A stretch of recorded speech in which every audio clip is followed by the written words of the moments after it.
Hi, everybody. Welcome. I'm just, this is a class, sort of like a one-off class recording that I'm doing, which is basically just a review, just sort of a short review that you could watch. I'm doing this as a way, just a little bit of presentation on karma and emptiness, review of karma and emptiness, all the kind of stuff that we've done before, just as a refresher going into our new course on Buddhist ethics. So obviously Buddhist ethics is tied to karma. And again, just in case you've missed classes that we've done on emptiness and karma, or, maybe there's just a lot of information, you just want it kind of summed up and a little bit of a refresher before we get into the new stuff on vows and commitments. This is the recording for you. Okay, so we'll just start with the Heart Sutra. I'm just going to do a very, very short set of prayers before I just get into the material and present it here. Okay. Heart Sutra here, homage to the perfection wisdom of the Blessed Mother. Yes, I've heard at one time the Blessed One was dwelling in Rajgir in Mass Falter's Mountain, great assembly of monks and nuns and great assembly of bodhisattvas. At that time, the Blessed One was absorbed in the concentration of countless aspects of phenomenon called profound illumination. That time also, Spiro Valakshvara, the bodhisattva of the great being, was looking perfectly at the price of profound perfection wisdom, perfectly also the five aggregates being empty and inherent existence. Then through the power of Buddha, Venerable Shariputra said to Spiro Valakshvara, the bodhisattva of the great being, how should a son of the lineage train who wishes engage the price of profound perfection wisdom? Thus he spoke, and Spiro Valakshvara, the bodhisattva of the great being, replied to Venerable Shariputra as follows. Shariputra, whatever son or daughter of the lineage wishes to engage the price of profound perfection wisdom should look perfectly like this. Subsequently, looking perfectly and correctly also at the five aggregates being empty and inherent existence. Form is empty, emptiness is form. Emptiness is none other than form, and form is none other than emptiness. Likewise, feeling, discrimination, compositional factors, and consciousness are empty. Shariputra, like this, all phenomena are emptiness, having no characteristics. They're not produced and do not cease. They have no defilement of separation from defilement. They have no decrease and no increase. Therefore, Shariputra, in emptiness, there is no form, no feeling, no discrimination, no compositional factors, and no consciousness. There is no eye, no ear, no nose, no tongue, no body, no mentality, no form, no sound, no smell, no taste, no tactile object, no phenomenon. There is no I element, so forth up to the mentality element, also up to no element of mental consciousness. There is no ignorance, no exhaustion of ignorance, so forth up to no aging death, no exhaustion of aging death. Likewise, there is no suffering, origin, cessation, or path, no exalted awareness, no attainment, also no non-attainment. Therefore, Shariputra, because there's no attainment, bodhisattvas rely on and abide in the perfection of wisdom. Their minds have no obstructions and no fear. Passing utterly beyond perversity, they attain the final nirvana. Also, Buddhas reside perfectly in 3 times, having relied upon the perfection of wisdom, became manifest and complete Buddhas in state of unsurpassed, perfect, complete enlightenment. Therefore, the mantra of perfection of wisdom, the mantra of great knowledge, unsurpassed mantra, the equal and unequal mantra, the mantra that clearly pacifies all sufferings, since it's not false, should be known as the truth. The mantra of perfection of wisdom is proclaimed. Tayata Gada Gada Paragada Parasamgari Bodhisoha.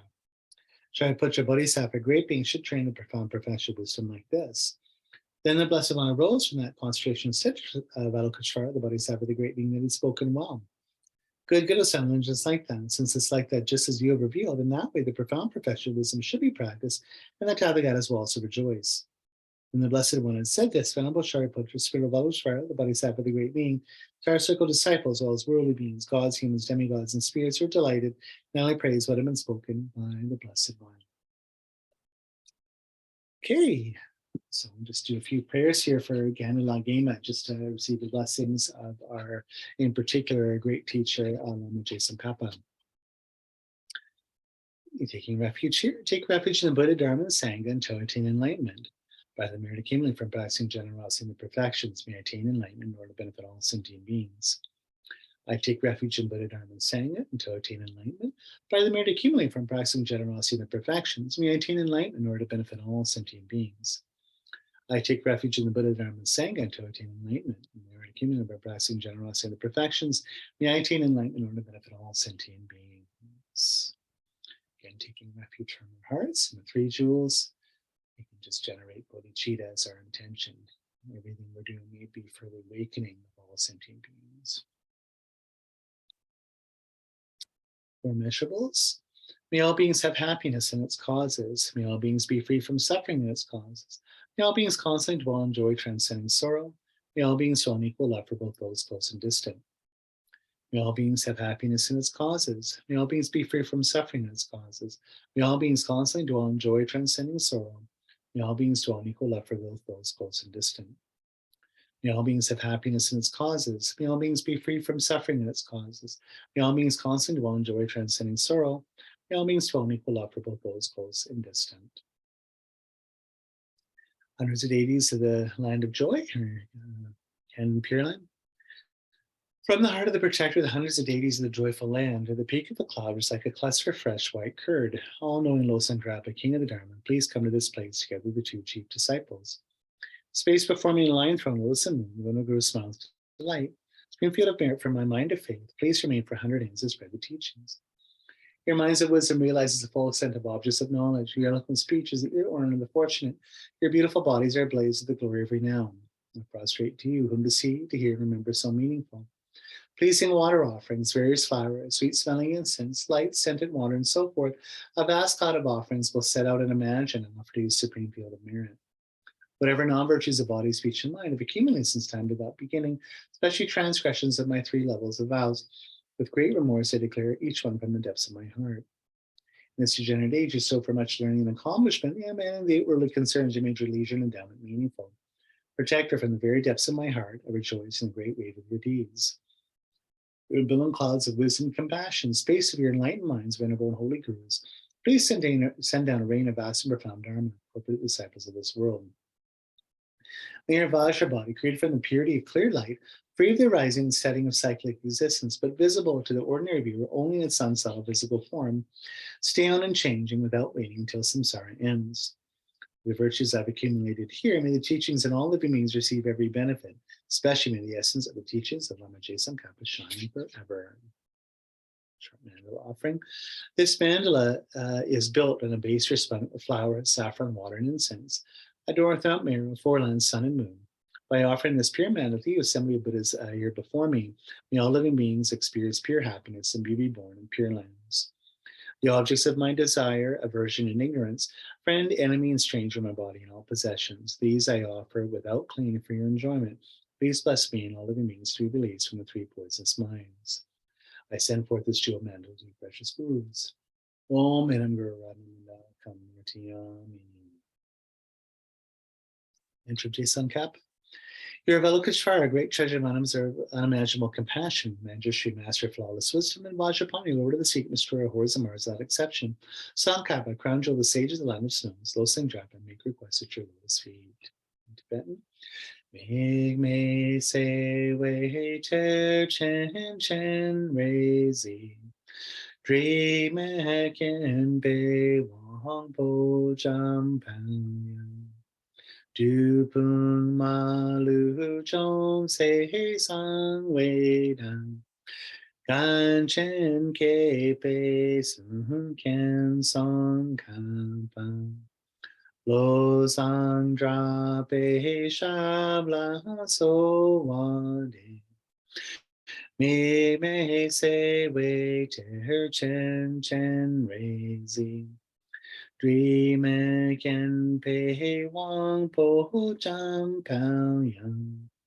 Du pun ma lu jom se sang wei dan. Dan chen ke pe sun kien song ka pan. Lo sang tra pe sha bla so wa de.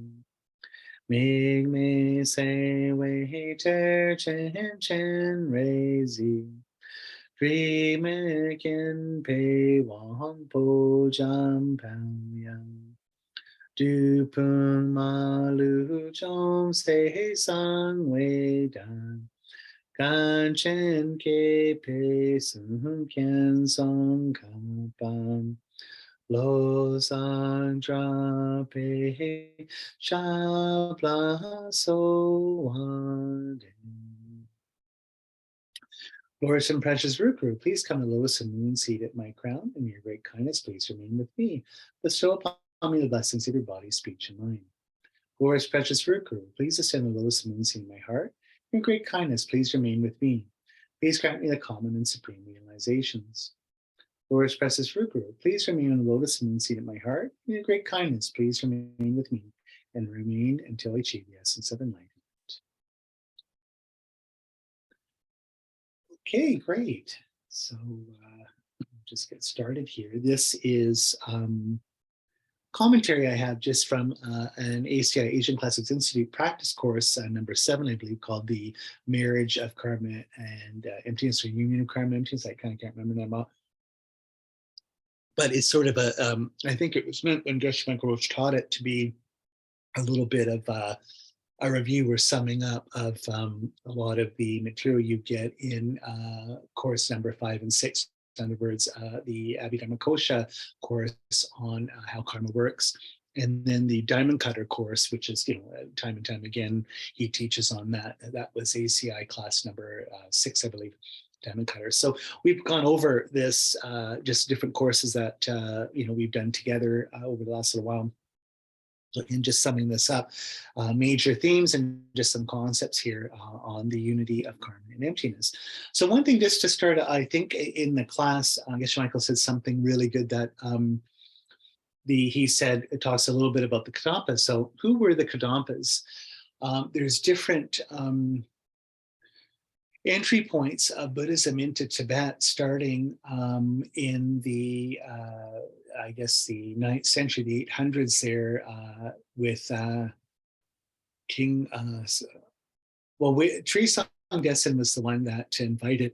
It was the previous one, Songpo, I can't remember his name. Again, you have to go on Wikipedia and see sort of unified Tibet. He, a Buddhist king, he married, had 2 wives, one from Nepal and one from China, that sort of made an alliance because it was like a Tibetan empire. So they had land, he'd conquered land in Nepal and then parts of Western China. So to make peace, the different kingdoms of Nepal and China sent their women to be his wives in royal family, mixing royal families and so forth. So they were Buddhist, and they sort of converted him to Buddhism. He became a Buddhist patron. So I think it was maybe the Nepali wife had brought over a beautiful statue of Siddhartha Gautama, so Buddha Shakyamuni, as a young prince, right, which became the main holiest statue, Jo Rinpoche, at the Jokyan Temple in Lhasa, that you can go see. So anyway, it wasn't him, it was someone after King Drisan Detsen. I don't know, I can't remember if that was son or his grandson or something. You can find out. But Buddhism was maybe declining a little bit, so he invited all these great teachers from India to teach, Shankarshita, but the main one being Guru Rinpoche Padmasambhava, our great teacher and founder, sort of one of the main founders of Buddhism in Tibet. But then again, over a couple centuries, Buddhism in decline, people not so interested, lineage being cut, this and that. And so again, there was an impetus to bring Buddhist teachers to revitalize Buddhism into Tibet. And so local king, kind of like local warlord, Genshub, I think he might have been in Western Tibet. He put some money together. It's kind of an interesting story. It's in the LamRim teaches, LamRim Chenmo, so you can read about it. And he invited to come to Tibet the great sort of, almost like a Dharma celebrity, the great Buddhist master Tisha Dipamarvajana from West Bengal, who was one of the great Buddhist teachers and yogis and scholars of his time. And his life story is incredible. So he came to Tibet, and one of the great things he did, he sort of established what they call the Kadampa tradition, or I guess the Kadampa tradition. His followers are known as Kadampas. And what he did, probably one of the great services of the Buddhist world, he created the whole Stages on the Path to Enlightenment program of teaching, or LamRim. In other words, he sort of set in a graduated path, sort of graded model, or a set of steps, basically from 21 objects of ordered in how you practice and how you realize them, the whole set of Buddhist theory and practice, all the different sort of Buddhist concepts and values, starting with finding a teacher, finding Buddhism, death and impermanence, like your precious human rebirth, working through karma and refuge and so forth, up to 3 higher trainings of moral discipline, concentration, and wisdom, so shamatha and vipassana, and moving the 6 perfections of a bodhisattva into realization of emptiness, and opening the way to Vajrayana or Tantric Buddhism with the 4 classes of Tantra. And so he was absolutely amazing. Of course, our founder, the Gelugpa tradition, Tsongkhapa, called it the new Kadampa tradition. In other words, he's going back to basics. He says, like, maybe return to how Atisha taught and how his students practiced 400 years ago in Tibet. We're revitalizing this here in the 1400s. I want to be like, Atisha. I want my students to be like his students, this kind of thing. And Tsongkhapa wrote a commentary on Atisha's Lamp along the Path to Enlightenment, his short LamRim text. LamRim 10 was the great LamRim text that Tsongkhapa wrote. So we know all this, blah, blah, blah. But anyway, Atisha was just the most incredible teacher. And so the men and women that sort of flocked around him and became his students in the 11th century in Tibet were known as Kadampas. And they always said that they were known for their humility, their sincerity in practice, their mind transformation practice, or lojong practice, in other words, sort of transforming suffering into happiness, and practice of moral discipline and compassion. So these people were just absolutely amazing, just really, really good yogis and yoginis, and just very sincere, lay people. They weren't even necessarily monks or nuns. And so in what Geshe was saying here is that we can sort of look to these people as examples, and we are sort of the Kadampas. He's sort of like the early Christians. If you look at the sort of Christ's students, like his, the 12 apostles and students, and even sort of the early Christians you've got in North Africa, Greece, and Rome in the first couple hundred years of Christianity as a religion. These people were really hardworking, sincere, humble, amazing practitioners, sort of close to the source and really trying hard to live the life, sort of be the imitation Christ, living Christ, the life of a real, true Christian. So in the same way, the Kadampas were like that, sort of the first sort of main big Buddhist community in Tibet. Kadampa is Sharwa in Tibetan. So Ka, the first part, Kadampa, so Ka, C-A, means word of the Buddha, or also can mean sort of command of the king, or sort of decree. So it's the idea of the sort of the decree or speech of enlightened being, sort of the king being, of course, being enlightened being or Buddha. So Dampa means heart to heart, Kadampa. So, the sort of precious, authoritative word of the king, sort of enlightened being, and then heart to heart. So what does this mean? So it's this idea of being in Kadampa means that you're in a heart advice relationship from your teacher lamas to their students.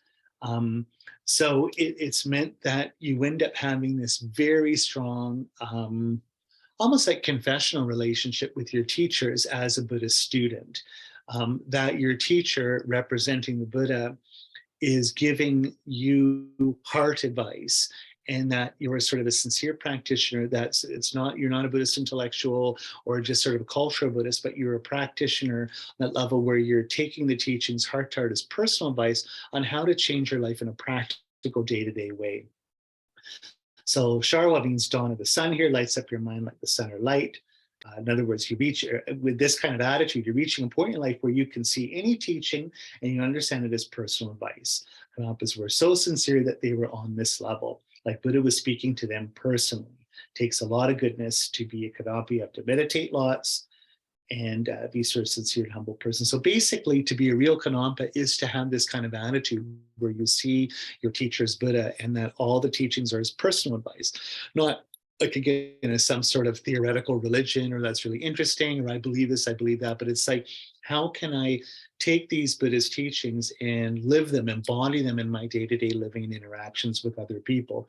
And because I have that outlook, seeing everything as hard advice, any Buddhist teaching I read, I get from my teachers, or reading a book, I'm looking at it on that practical, therapeutic, and existential level. It's like, again, it's just whatever these Buddhist teach. I read a Buddhist book, it's like, how can I live that? How can I put that into my life as personal advice? It's like Buddha is my teachers, Buddha speaking through my teachers, they're giving me personal advice. just, like a priest or rabbi or something, or your grandma. It's just that kind of thing. So it's sort of a direct, like I say, confessional relationship that you have. So in a sense that we are the pioneers of Dharma in the West too. So we have to, it's a big responsibility to learn Dharma and practice and study well. In other words, we're sort of still, Buddhism has only been in the West for the last 150 years, somewhere around there, maybe 200 years, the beginning part of the 19th century. Buddhism is being translated, presented in the West. Tibetan Buddhism is fairly new. I mean, if you only look at it, people only started really practicing, getting teachings, let's say, sort of late 60s, all through 1970s and 80s. Here we are in the second decade of the 21st century. This is really still very new Buddhism in a Western context. And so we're like the Kadampas, we should be like the Kadampas with our teachers. We should really live Buddhism and really bring it here into Western culture by being sort of embodying it on an existential level, by living it, being a good example, sort of bringing the temple here in our hearts. And I remember that great Buddhist teacher and Buddhist Venerable Tenzin Palmo. She said that. She was on, I read some magazine, it might have been Shambhala Sun or something. And it was some Buddhist panel, and they're like, oh my God, how do we translate more texts? How do we do this? How do we build more temples? And she's like, you know what? Nowadays we have to ask, where are the Milarepas? Where are the Mashi Ladrons? Where are the Yeshe Sogils? Where are the great yogis and yoginis? In the sense that the best way to bring Dharma into the West is, of course, people taking ordination, becoming monks and nuns, but most of all, people living the path, living Dharma, not just translating books and building temples and big shiny golden Buddha statues, but actually living this, putting it into practice as personal advice, doing deep retreat and trying to live a life like someone like Milarepa would.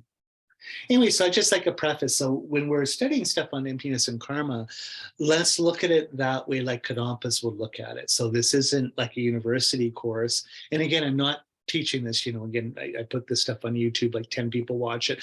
I do this for free. I don't do this for, fame or prestige or anything, sort of recording these classes. I'm trying just to put this out there to sort of reach people or have people who've asked me to teach this way on a heart level, like we are Kadampas, or we're trying to be Kadampas. We are trying to live this life as Buddhists here in this time, globally, I guess, through YouTube, but also just here I am in British Columbia, Canada, trying to live my life as a yogi here in the mountains and trying to be a Kadampa. So we're trying to study this and practice this together here on that level. May we be like the Kadampas. May we study emptiness and karma for those reasons. Okay, so looking at emptiness and karma, all sorts of questions come up when you want to talk about emptiness and karma. For instance, how is emptiness relevant to your day-to-day life? How does it change you? What good is it? Does it, even as an idea, remove suffering? People who have a realization or understanding of emptiness, like lamas and yogis and so forth, do they suffer? Is it helpful to them? If nirvana and samsara are empty, are they the same thing? What does that mean? Is morality even necessary with emptiness? Do we transcend morality or ethics? Do we transcend karma when we realize emptiness? Are we, quote unquote, beyond good and evil, to use the Nietzschean term? Not that Nietzsche means it that way, of course. Is having a realization of emptiness a deep meditation experience, or is it just sort of an ethics? Is it a way of behaving in your life? Does emptiness just make one more patient before suffering? Or does it really stop suffering entirely? In other words, does it stop true sufferings of old age, sickness, and death? Does it just make me a nice person? Is it just sort of a nice way to be for personal advice? In other words, does emptiness work? How does it work? So those are all really, really sincere and honest questions when you're dealing with this. So looking at emptiness and karma, one of the best sources is Vasubandhu's Treasury of Dharma, the Abhidharma Kosha, in chapter 4. He ends up showing that all worlds and beings come from karma. So in chapter 3 of that book, he talks a lot about Buddhist cosmology, time and space, and worlds come from different realms and so forth. how they arise, how they're destroyed, and so forth. But when you get in chapter 4, he's showing that all these different realities, dimensions, and worlds, and so forth aren't being created by some kind of creative principle, some kind of God or demiurge or anything like that. Rather, all the worlds come from your own karma. Karma is what creates reality, what creates all these worlds. So even like, in other words, how I'm experiencing my own personal experience here through karma, but even if we experience something on a collective level, collective karma, this again is due to a shared karma between us rather than some external agency creating it, something separate from us creating this reality.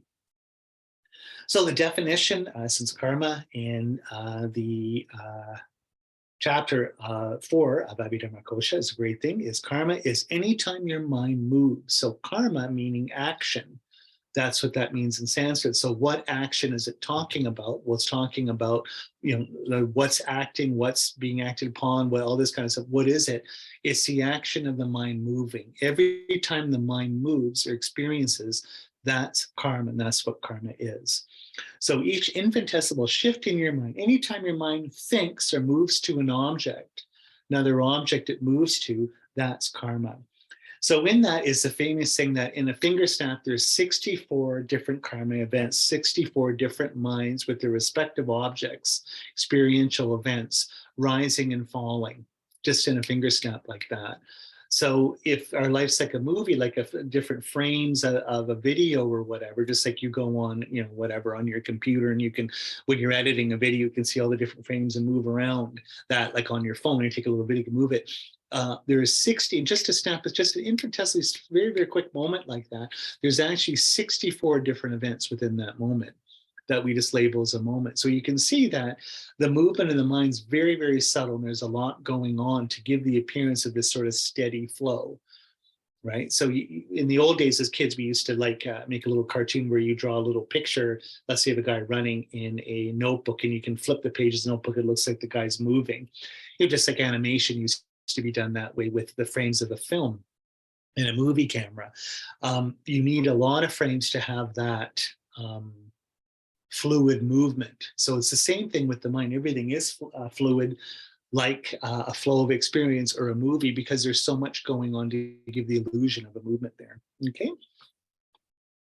So what is bad karma? Good karma, bad karma. What's bad karma? Is any action that produces suffering, anything that hurts you. And of course, good karma is anything that produces happiness. So good and bad is judged on this basis of the content of experiences. Like, are they producing suffering in your life, or are they producing happiness? Okay. So karma is something you do that then comes back, and you have to have a process of ripening, or sort of being processed, I guess. So the example given, of course, like I say, this is a long time ago when Buddha was teaching, obviously 2,500 years ago, he didn't have computers or all fancy technology we had. If he did, he'd be probably using different analogies and metaphors. But at the time, he used a metaphor, and it's a good metaphor, and that's that it's seeds producing plants. And so when we do something, it creates a karmic seed that then later ripens, just sort of manifests as an appearance, as an experiential event, okay? As an experience that we can, when we look at an experiential event or experience, there is a mind and an object in a relationship of cognition, of experiencing and being experienced. So that's what the experiential event is. So karma is that our actions of body, speech, and mind are planting these energetic seeds that then ripen into an experience that you have as an experience. So we're creating something that then comes back sort of as a reflection in a mirror, okay, as an experiential thing. So question, where do these seeds stay? Where do they go? How do they come back to you when they're ripening? Okay, so there are 4 different schools of Buddhism here, different schools and our understandings of emptiness. I've talked about this before. All of them are correct in a relative way. So what's interesting is they sort of move dialectically, whereas the first school as more of a core superficial understanding of emptiness and karma. And as you sort of go up, it becomes more subtle an understanding, but also it encapsulates, almost like Hegel, the German term is Aufhebung, which means transcending yet preserving. I'm overcoming something, but I'm still keeping parts of the previous state within me, the stuff that's relevant or important, and that they become part of the new structure. It's almost like the foundation for a house is still part of the house. So there's sort of an inner articulation. So it's the same thing with these four schools, is that the most subtle school, the Madhyamika Prasangika school, the middle way consequential school, still contains the Abhidharma insights from the first school. Kind of interesting that way. So in your own understanding, in your own study, as you're sort of moving up the curve here to get, it's more deeper and more profound. I guess you could say you're moving down, getting sort of digging, getting deeper and more profound, an understanding of karma and emptiness. It's not like the previous systems are overcome and forgotten. They're sort of extrapolated or expanded upon or deepened, so the first one is the Abhidharma school or knowledge school, sometimes also seen as sort of like the detailist or sort of scientist school, I guess you could say. The second one is the Sotrantika school, also seen as the Sutra or logical school. The next one is the Yogacara or Chittamantra or mind-only school. And then finally, the Madhyamika or middle way school. And anyway, this is, there's a whole class we could do just on this stuff, as you know. But the mind-only school in particular is a very, very sophisticated understanding of karma and karmic seeds. So they sort of really expand on and deepen the idea of karma, how things manifest experientially. And then the middle way or Madhyamika school sort of finally completes their explanation of the status of those, how the seeds exist, how that kind of works. Okay, so we're going to look just at the mind-only school in particular for the understanding of karma and emptiness here.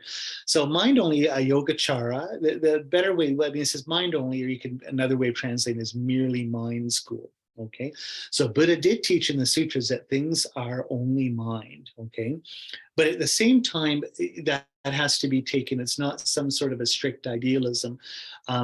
What he was saying is basically, in your experience, you're always dealing with your own mind or your own take on things.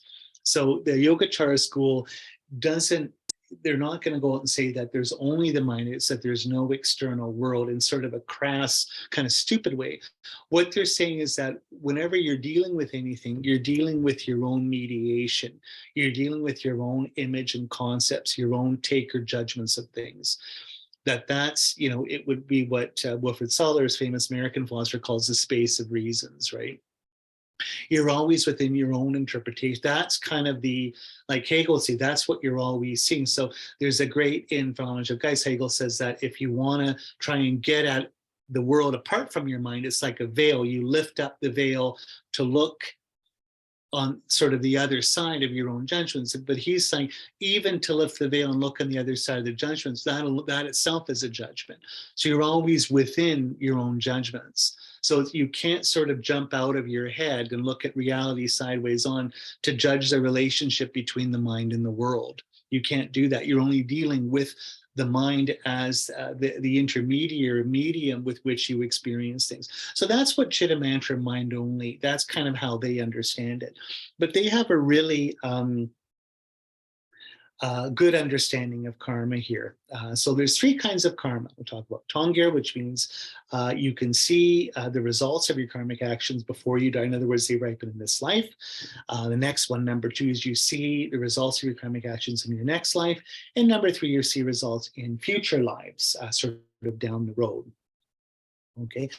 So if these three kinds of karma stay for many, many years or even countless lifetimes, where does the karma stay and how does it ripen? Okay. What links them? What's the relationship between a cause and effect, between your actions and the consequences that are produced by your actions here? So what we say is, of course, when you create an action, it creates a seed or backtrack, a mental seed or imprint in your mind. Okay, so what are these seeds or imprints? And this is, of course, well spoken about in the Chittamantra or mind-only school. So in Buddhism, we say that there's three kinds of things that change or are impermanent, that function, but they change. In other words, we can talk about phenomena, impermanent phenomena that are physical things, like my cup, for instance, or whatever. And we can talk about impermanent or things that change, permanent phenomena that are mental, things conscious as mind or ideas. Ideas aren't the same kinds of things that objects are. If I have, my mala or something, I can look around, I can show other people, but I can't show my idea of red to someone else. We can talk about it, know what we want. We have language as a way of doing that. But in terms of if I'm just picturing in my mind right now, let's say a red ball, I can't show this thought to someone else in the same ways I can show my mala to them. So that just goes to show it's a different form of appearance, a different kind of thing. It's impermanent, it's produced, whatever else, but it's a different kind of thing. Now then, the third classification is that there's something that's neither physical nor mental, okay? So what is that? Well, what fits into that category are these mental seeds or backjacks. They're basically like an energy. Are they physical? No, kind of not really. Are they mental? Kind of not really. So they're the energy that produces the physical and the mental. So in terms of how they're grounded, they can't be either one of those things if they ground both of those things, okay? So it's an energy that produces an experiential event that is a mind and its object. So it can't be either one of those things. It's transcendental in the Kantian sense. It's related to them. It has to be if it's producing them, but they can't go back into it in the sense that there's something coming out of their emergent property.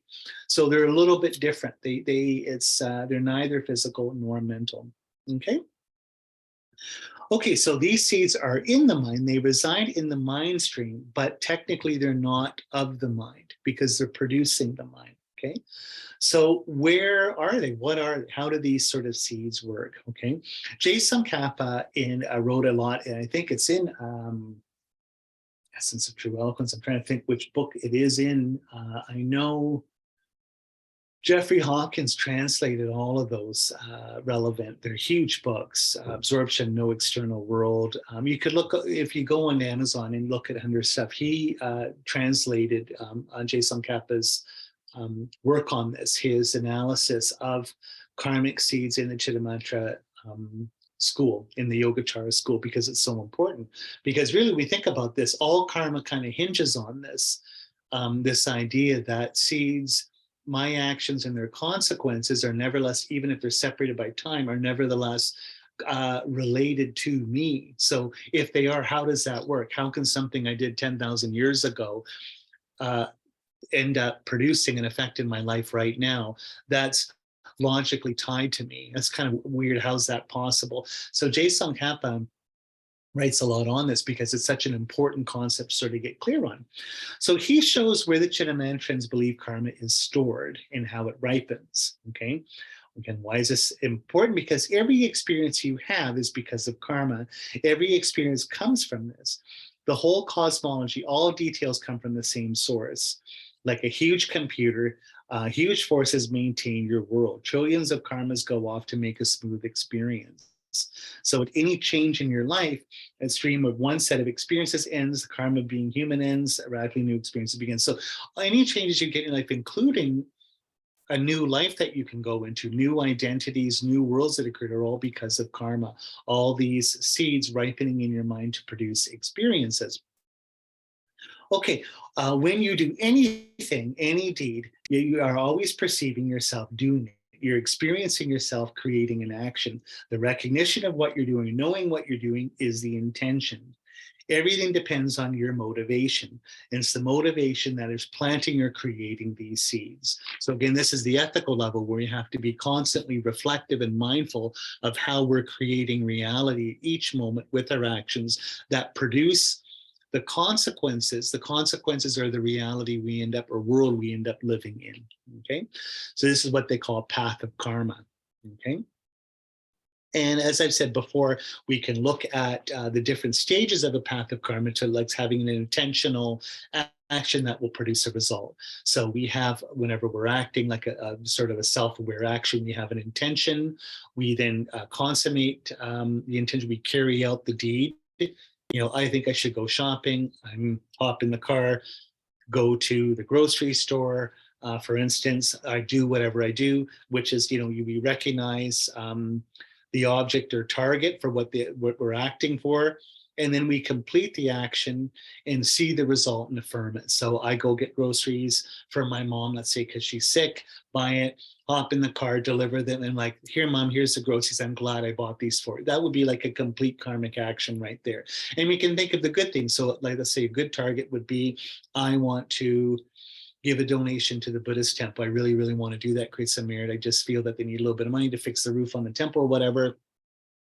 Go get a big check from the bank, or like go online. I do my like on PayPal, send it to the thing. Like I have the target. In this case, I'm go to the website of the temple. Like I add all the details on my phone, press send like this, and complete the action. Since I rejoice in it, I'm just like, okay, good.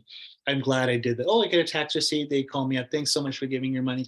I feel good about the whole thing. Or vice versa, negative karma. I'm angry at my coworker. So same thing. They bug me. I don't like them. I'm going to tell them off. I'm going to send them a nasty text after work. So again, have the motivation, pull the phone again, and like find their phone number, whatever.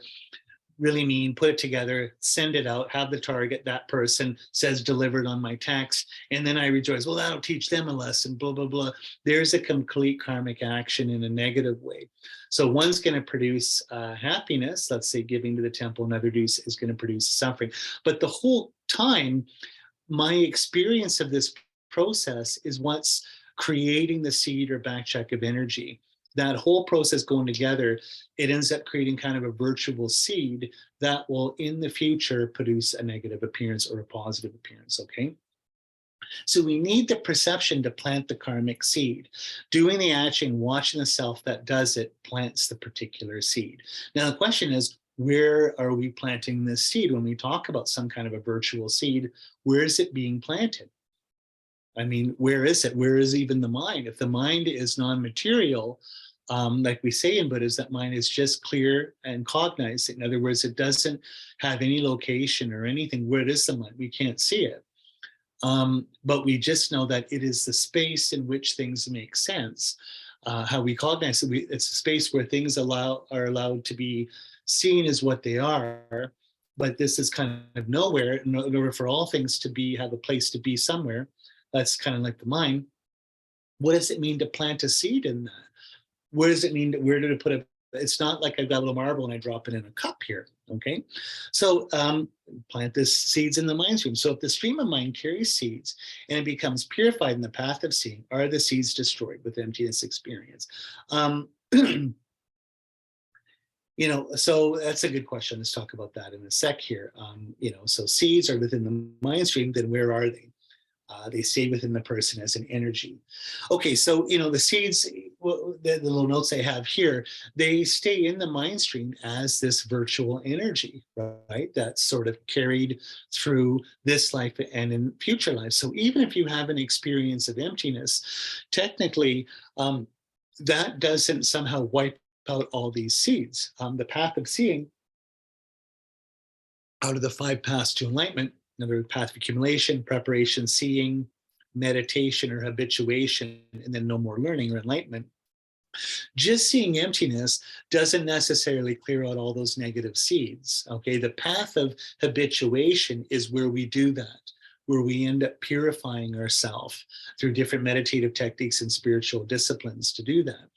So this is why, like in the Theravada tradition, they focus so much on mindfulness, because it's the idea of don't plant new bad seeds, because the point is that they're all in there. Just even if you have a good experience of impermanence or emptiness, that's not going to somehow magically get rid of all of them.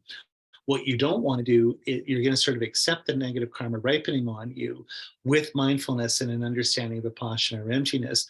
But the whole key is don't make your life worse by planting new bad seeds, right?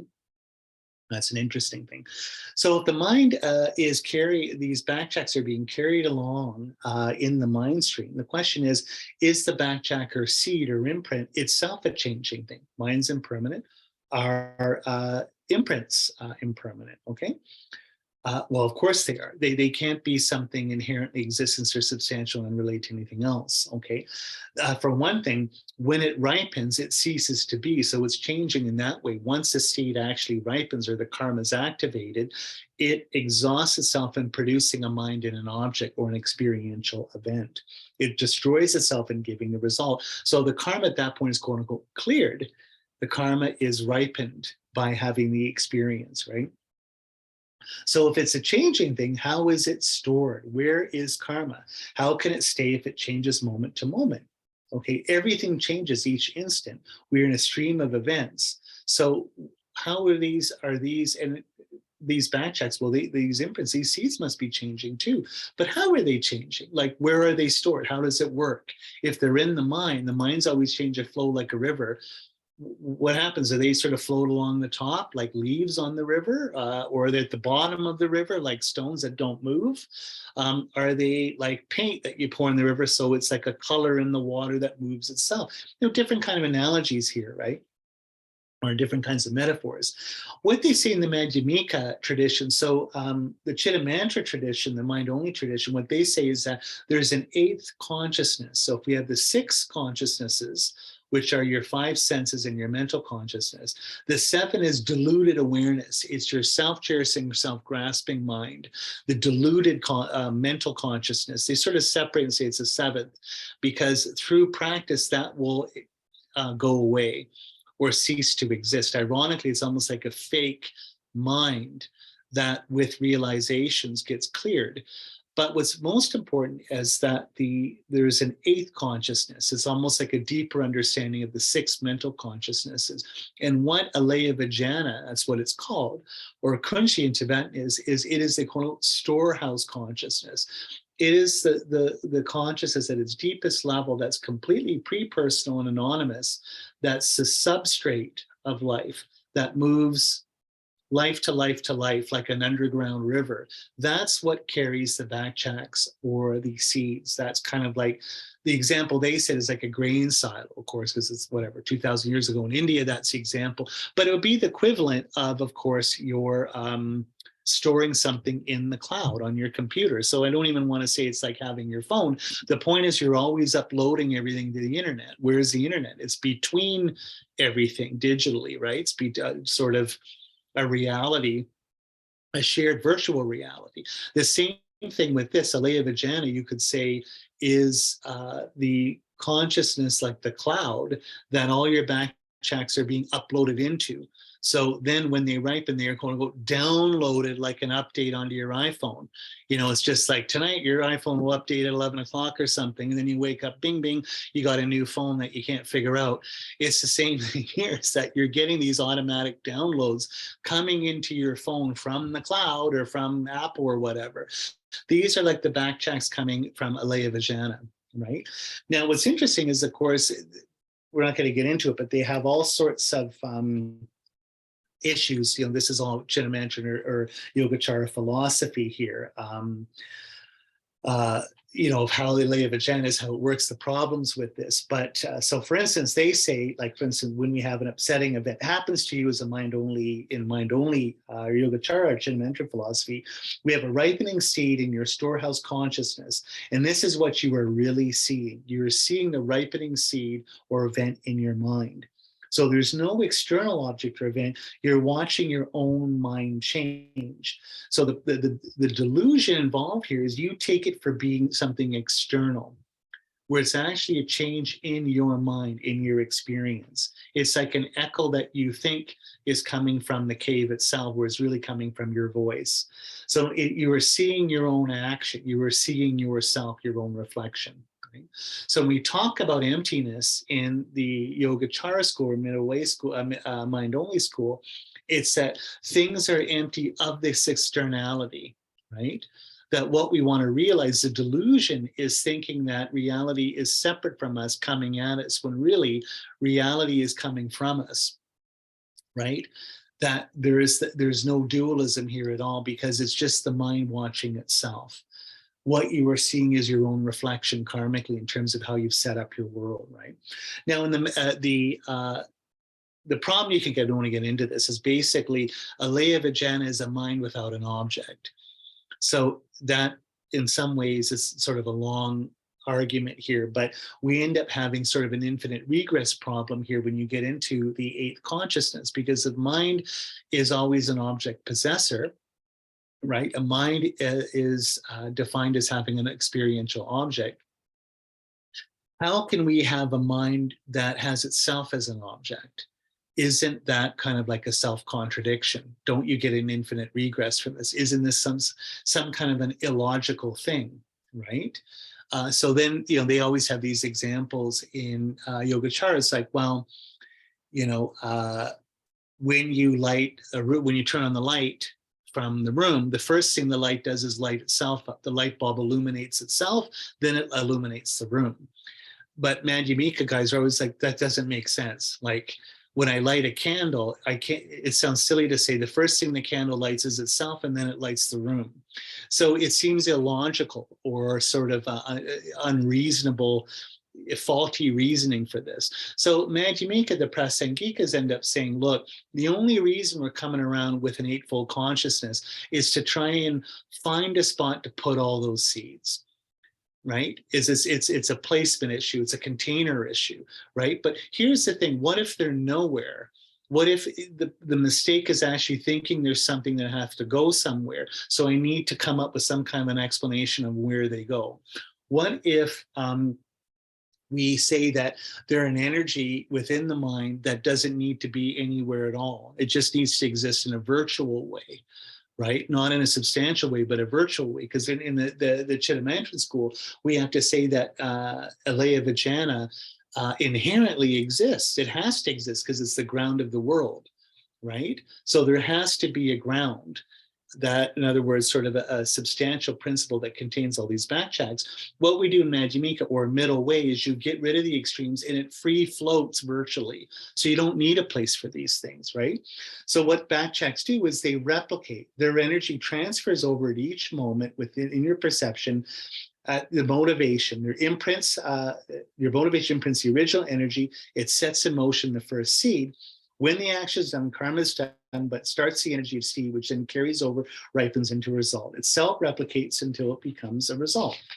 So this is kind of an interesting thing, is from the Prasangika or Madhyamika point of view, seeds aren't anywhere. They're just virtually within your conventional self, your mind stream in a virtual way. And they say they are functioning things that have turned on, that are turned off, right? So technically they can be turned on at any point when the karma ripens, when you have the right set of causes and conditions. But they just, at each moment of the mind changing, they change as well. They don't turn into anything different than themselves, but they sort of carry over or change. But the point is they're turned off. Okay, they're not turned on yet. There's just sort of like a virtual potential, right, within the mind itself. Okay, sort of, if mind is your mind and your prana, it's sort of contained in that. But the whole point is it's not anywhere. And that's why it can be at any moment, anywhere, and once it's turned on. So this is kind of how they get around the idea of it trying to find a spot like a grain cell or a phone. I have to store my pictures on my phone. Well, if basically it's like the cloud, they don't have to be anywhere. It's okay. And I hope I'm not confusing anybody explaining it that way. And again, if that's a poor explanation, feel free to critique it. Okay. Okay, so basically the issue here now, if we go into on an ethical point of view, is that everything turns on how we actually plant these seeds, right? How do we, what are we doing? Because the seeds themselves are creating reality. So the question is, what do we want to create as a reality? Okay. And again, seeds here, yeah. Okay, so I guess I could just say, Interesting. How do these seeds from a Madhyamika point of view work? This is sort of my notes right here. I've talked about this before. So if on from a mind-only school, when the seed ripens in a laya vijnana, what it produces is a subject and object, a mind and an object of experience. So that are dependent arising, the seed exhausts itself that way. Madhyamikas say that that's correct, but they understand it in a more subtle way. Is what karma is, how it ripens, is in how things appear to you in terms of the sense or meaning of your experience. So things actually, in terms of an experiential event, get organized, or you get sort of a sign or a meaning to things. How I'm trying to say this, there's a label on a base that things appear in a certain way, as a certain thing, as a certain way for you perceiving them. Okay, that's how the karma ripens. That's the idea of an object appearing to the mind perceiving it as a subject, right? So the karma is organizing where I see this as a mala. When I see this as a prayer set of prayer beads. When a non-religious people say, oh, that's Matthew's necklace. He bought, let's say, bought that in India. So he's like a hippie guy with a necklace. And then let's say an artist might say, oh, wow, I like that. It's how did you carve? It's appearing to them as an artwork. How do you, this is sandalwood. How did you carve this? What kind of thread you, and of course, like Geshe Mike Roach would say, how does this appear to the dog? Well, the dog grabs it, starts pulling on it, trying to wreck it, right? Or the cat would start like batting at it or something. So these objects are appearing in a certain way as something to the subject perceiving them. And then the subject itself is conceptually conceiving that way, or being embodied in relation to the object. It's reacting in a certain way with how, in terms of how the object appears to it, right? That's what a backtrack means, or an imprint means to Madhyamika people on a deepest level. That's what karma really means, is how reality is being experienced, how it appears to you in a certain way. Right? And again, on an ethical content, or a sort of an effective content, is it good, is it bad, or is it neutral? It's not just as it appears as something, but also what's the effective content. Do I like it? Does it produce happiness? Yes, I like this. This makes me feel happy seeing it. Or does it produce suffering? Like, whatever, let's say I quit Buddhism and then I see a mana, oh, reminds me of how I failed my teachers, or like maybe sort of that would be kind of like a negative affective content to that experience. Or neutral, doesn't mean anything to me. There's someone who's not interested in Buddhism or whatever. I show them a mala, so what? It's just on the table with other things like books and cutlery, or it doesn't mean anything to them. It's sort of neutral. Okay, so this is in a lot of ways, I like this, is that reality is my own organizing and imagining I receive through my senses, okay? But it is forced on you by your karma. It is out of my control in the sense, when things appear to me, they appear to me as that. I don't have a choice in terms, when I'm experiencing them, I don't have a choice how they're appearing to me, okay? Okay, but I can, once I understand this, I can start to choose differently and to start planting seeds in a different way. In terms of how I'm reacting to things or acting, I can start changing the way I perceive things by the way I act. Okay, so in a lot of ways, this is the two ways of understanding suffering. Is like, I always use the Latin word suffering or passion. We talk, in medieval Christianity, talk about the passion of Christ, right? In other words, the suffering. Christ. What does passion mean? Passion means to suffer. In other words, to take an impact, right? My hand is suffering, or the passion of my fist. So they say it's like a stamp on wax. In the old days, where you close a letter, the stamp of the king on the wax closes the letter. It's the same way, is that part of the suffering here we talk about in Buddhism is the suffering in the sense that I'm suffering the impact by the world coming at me in a certain way that I don't have a choice in regards to it. And having a bad day, bad moods, everything seems bad appearing to me, all these bad things happening to me.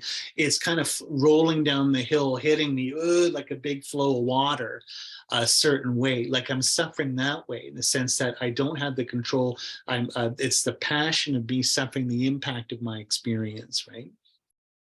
So by changing this around, again, I can I will still suffer the impact, but of good experiences instead of bad experiences, right? So in a lot of ways, I can start, once I get in the controlling seat here of understanding how I plant seeds and karmic backtracks, my whole relationship towards the world changes. I sort of own my freedom for the first time. I can make choices and suffer the impact of their results, but in an authentic way, in an existential way, in the sense of owning my choices, seeing how I'm creating myself and my world. So the idea of suffering changes as well. It's not involuntary suffering, right? I'm actually seeing my freedom coming back to me as an echo in a positive way. I'm becoming an author or a writer or a creator at that point, right? It's completely different. Yes. So why collect good karma? We do it with knowledge. That's what it's talking about. Purity. You will know how to perpetuate good karma. Get more out of it than you put in. This is the perfection of wisdom, that we create a paradise that will be as real as anything else. So in a lot of ways, you'll have your paradise forced into you. If you think you're there, you're really there. So, okay, just these are the notes in the sense that, again, once I'm able to understand karma and emptiness, that emptiness is the natureless nature of things that allows karma to operate, or that cause and effect, because they're interrelated, don't have a self-subsistent nature or unrelated nature. Anything is possible on a creative level here through cause and effect. If everything's manifested through backtracks and enforced on me as a result, I can, once I see this, own my freedom and, like I said, become at this point a creator of my life. So I can create, again, even the purity of seeing this, even seeing how I'm creating my life on one level, kind of, there's a sense of this alone helps redeem it when I'm going through. This alone, this would be the great Stoic reversal that you see in Nietzsche, the idea of becoming from a reactive state to affirmative state. The Stoics always said in Greek philosophy is that everything is necessitated by nature. And so anything that happens to you is necessary, right, through cause and effect. And so what happens if I see that because I'm part of cause and effect, I'm part of nature, I'm part of this great cosmic happening of life, what if I, instead of fighting it and struggling it, I will it thus? I say, may everything be the way it is. May everything happen the way it does. May it not be any way other than it is. May it all be good. That alone, the Stoics would say, you end up being an affirmative, a yes sayer, a yay sayer. May it be thus. So whatever happens to you, there's a sense of an affirmation of, I guess you could say, the tragedy of life, right? I start to identify my will with the cosmic will of nature, with the cosmic happening of everything. I see everything happening to me as necessary, therefore good. I'm just saying that's Stoicism, right? That's Greek Stoicism. But in a similar way, from a Buddhist point of view, when I reach this creative affirmation of karma and emptiness, it's a similar kind of thing, because I'm affirming what happens to me as having been created for me from the past, from karma. I'm creating new things at each moment in a positive way, so I can say yes to the whole package. I can live, in the Greek sense, tragically, in the sense that I accept whatever comes, good or bad, as being part of the whole process that I assent to as the author of my own life. And as such, it becomes a work of art. It becomes something I'm creating at each moment and affirming. I can be the pure little child in the Nietzschean sense of saying yes to everything, right? That's the idea of, sort of, in a lot of ways, seeing the purity of things, and hence being able to start to work on a tantric level to seeing everything as have pure appearances and creating a paradise right here, rather than a samsara, which is the contaminated suffering world we live in right now. Okay, yeah, I'm just sort of looking just at the final things here. We've talked about labels in terms on basis, how we see things. Okay, and I just here, things are real because they're projections. Of course, that's what I'm talking about, is that if things are just virtual projections through backtracks, through cause and effect, it's not that these aren't real. That's the way everything exists. That's the way it can only be. So it's real even as a projection, right? Everything's a projection of your mind. Okay, yes, I think we'll probably stop around there. I just wanted a couple things here to say about refuge, what it really means to take refuge here and to keep your vows here. Yeah, let's yeah, refuge and fourfold and powers quick. Okay, so refuge, basically we talk about a Dharma jewel. When we talk about going for refuge of the three jewels, we go for refuge of Buddha jewel, Dharma jewel, and Sangha jewel. So what's the real jewel that you're taking refuge in? Well, in Buddha nature teachings, they always say in Tathagata Garbha, Mahayana Uttara Tantra Shastra from Maitreya, where we talk about the Tathagata Garbha Buddha nature, they always say, in terms of the three Buddha jewels, what you're really taking refuge in is the Buddha jewel. In other words, the emptiness of your own mind, the developing and natural Buddha nature that you have, karma and emptiness, basically. Natural potential mind is that mind is empty. The developing sort of potential, developing Tathagata Garbha is that through karma we create our reality, right? So we say that a lot of all three jewels, Buddha, Dharma, and Sangha, are equal, but kind of the Buddha Dharma, the Buddha jewel in that sense is kind of more important. From LamRim, we always say that the Dharma jewel is what you're really taking refuge in. So what does it mean to take refuge in the Dharma jewel? It's taking refuge in emptiness itself, your own inner wisdom or inner understanding or inner experience of emptiness. Like I always say, you're taking refuge in the fact that you can't hold on to anything. Everything changes in permanent empty. You're taking refuge that in the fact that you can't take refuge in anything. That's the starting point. But if you can't take refuge in anything, if anything's blank, if there's a possibility of seeing the emptiness in everything. So at each moment, I can just take refuge in that. Refuge is everywhere, as far as emptiness is everywhere, right? I can find my own inner refuge at any point. I can be my own refuge. So Buddha says, you are your own refuge. You are your own witness. You are your own liberator. Right. So it says here, the Dharma jewel, it's figurative. So it's, we talk about the Dharma jewel being Dharma books and sutras and so forth. But the actual Dharma jewel is the direct perception of emptiness, the cessation paths in the mind of a bodhisattva. This is what protects you. This is the refuge, the umbrella that protects you from the hailstorm here. So refuge is a direct perception of emptiness. Perception of emptiness. You no longer have any doubts about Dharma. You no longer see things incorrectly, even though they still appear to you that way. They appear to you as separate from yourself, but you know that they don't. So the two mental afflictions eliminated by the path of seeing emptiness directly is any doubt that you have and that your perception of things is correct. In other words, when you see emptiness directly, you start to see that every other perception had up until that point has been wrong. In other words, things appear separate to you, external to you, but now once you have perception of emptiness, you see that they're not, right? That they're karmically produced. You have no more doubts about this. You can never be fooled by that again. So this protects you as a refuge because you'll never knowingly do anything bad willingly, because you see it as see any kind of bad karma as a form almost of personal suicide or personal self-harm. Okay, this is the real refuge that takes you onto the fourth path of true paths to enlightenment. The only thing that protects you is your understanding of karma. It is a law because it can't change. Nothing can help you but this.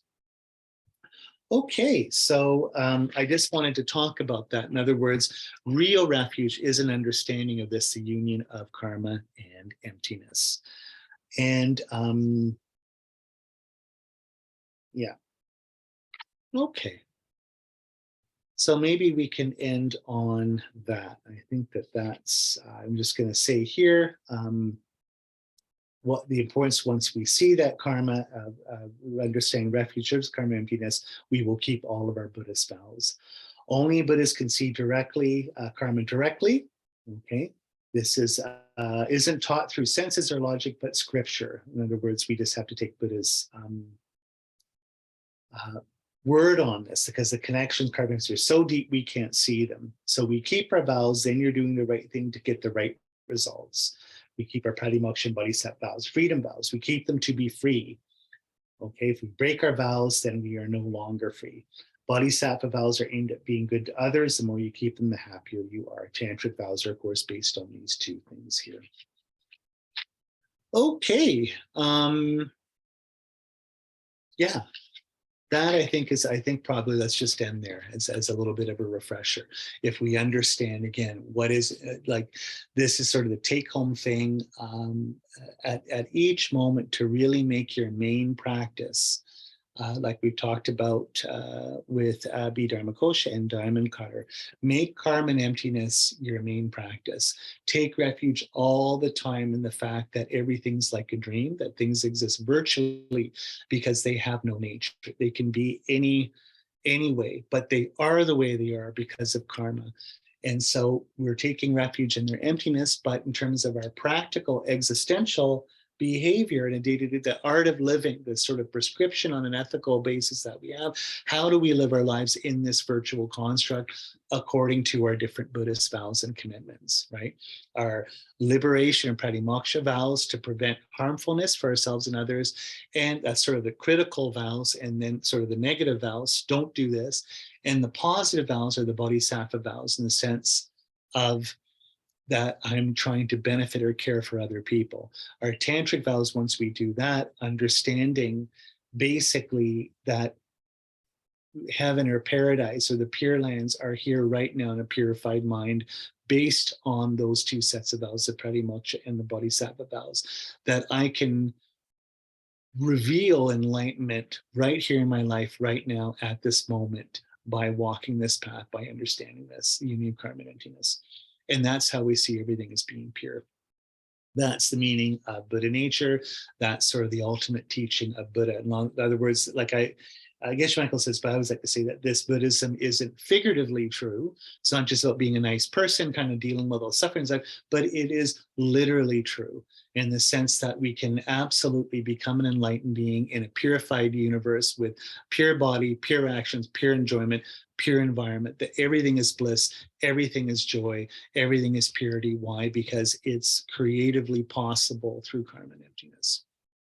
Okay, so just take a moment to dedicate this as a little bit of a review that we can go into studying our Buddhist ethics course right now, because we have the basis of our understanding why ethics. Michel Foucault had a great thing, ethics, what is it, are impossible but necessary. It's a great quote, it's a very famous one. I would like to say that ethics are possible and necessary, right? Understanding karma and emptiness shows you that ethics are possible and necessary. So maybe meditate on that. Blessings of all holy beings, the truth of karma, power of our pure intention, may all of our Dharma wishes be fulfilled. Okay, see you next time. Thank you.